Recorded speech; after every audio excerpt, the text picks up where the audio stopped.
Let me grab my composure. Because when I first heard of this story, I got so upset. Then I found out that my uncle, which was born in Dallas, Texas, knew this sister's auntie. So it even hit closer to home. Now, this sister was also very vocal against the brutality that she was seeing. She spoke openly about the brutality of the police departments across the country. And the sad thing about it is she succumbed to the same thing that she spoken against. Much love and rest in peace to this beautiful sister. But it goes to show you that they can care less about who they kill. Kids, mother, grandfathers, elderly, male or female. It doesn't make a difference who they kill. And what really gets me when it comes to this particular case is the fact that she didn't even commit any crime. So why was she taken to jail? Now, we all know that you can smoke a cigarette in the privacy of your car. See, now, this is where the retards come in. Because you always have the retards out there that will tell you, well, she should have just put the cigarette out. It made things more easier and it wouldn't escalate to where it's at. First of all, this should never escalate to what it escalated to in the first damn place. Let's get that out of the way.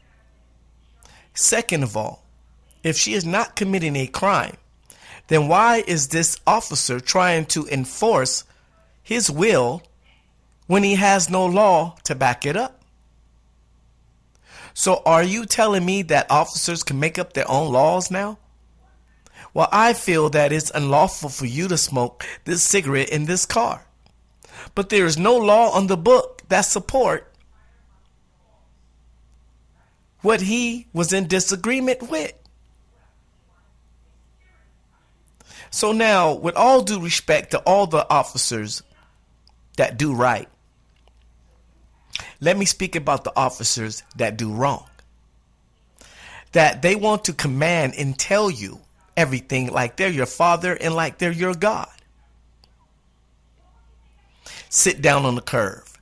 Don't move. Get out your car. Put your hands up. And they don't even have a reason to do none of these things. Because under the constitutional law, unless you are being arrested or apprehended or held or arrested, you don't have no reason to get out of your vehicle.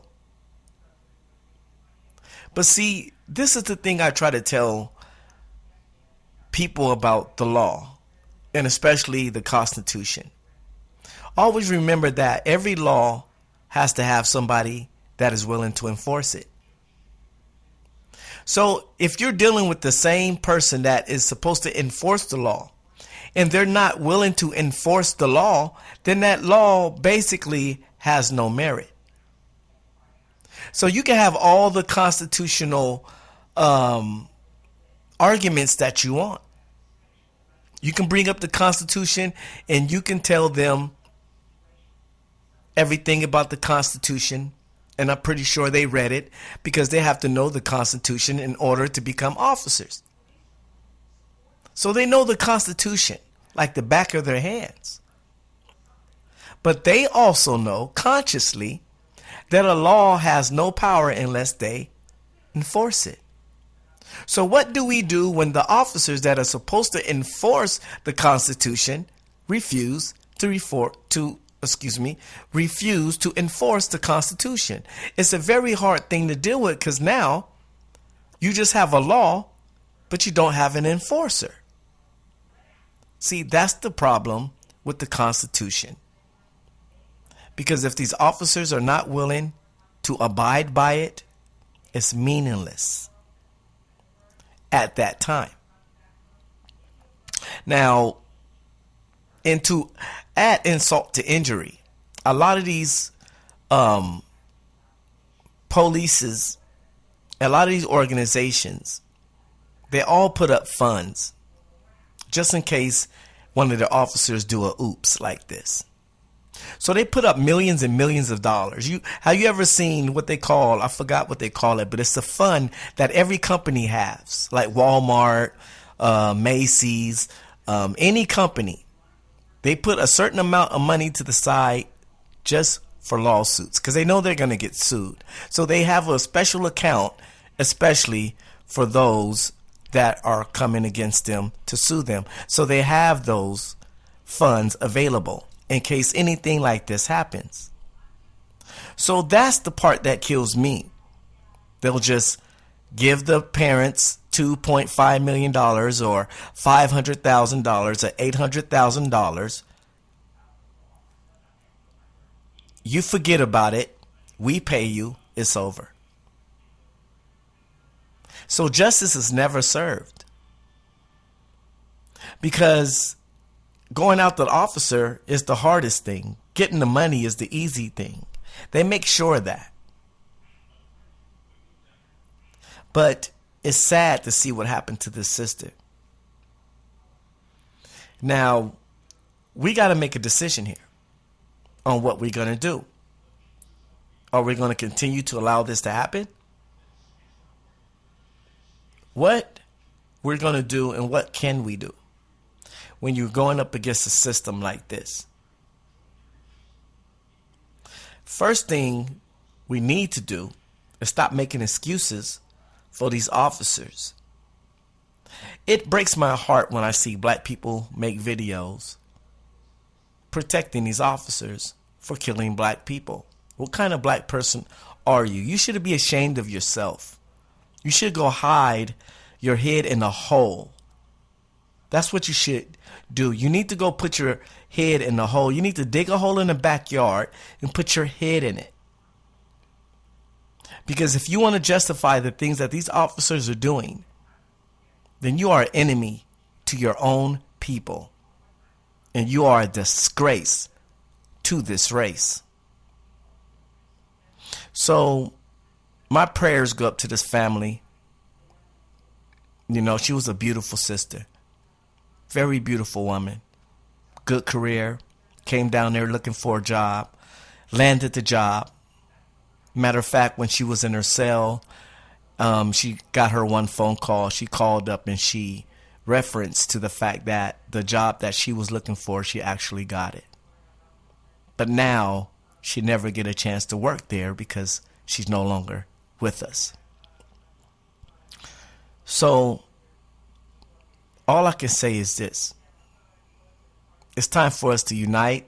It's time for us to come together. And matter of fact, we should have always been together. See, this is what I tell black people. This is what happened when you're not unified. We suffer from not being unified. Every black person on this planet needs to understand that when we're not unified, we are an easy target. We need to understand that. There is a reason why I tell black people to stick together. Because if we would stick together and unify, then things like this couldn't happen. Because they see us unified. But when they see us all apart, they feel that we are an easy target. That's why I say to any black person that comes across this video, understand why it's important for us to unify and to be strong and to come together. For we can stand against things like this. For when the torpedoes come in and hit our house, we can stand. That's why we need to unify, for we can have power. Without unification, there is no power. There is a reason why we should unify. I don't tell people to unify just to say the word unity. I say it for a reason. for we can stand against things like this. So let me know what you think. Let me know how you feel. And if you have any suggestions on what we need to do about this, because this is out of control. This is just simply out of control. And I can say this with a straight face. The answer to all of this, black people, is unity. Unify. Thank you for listening. Like, subscribe. One love.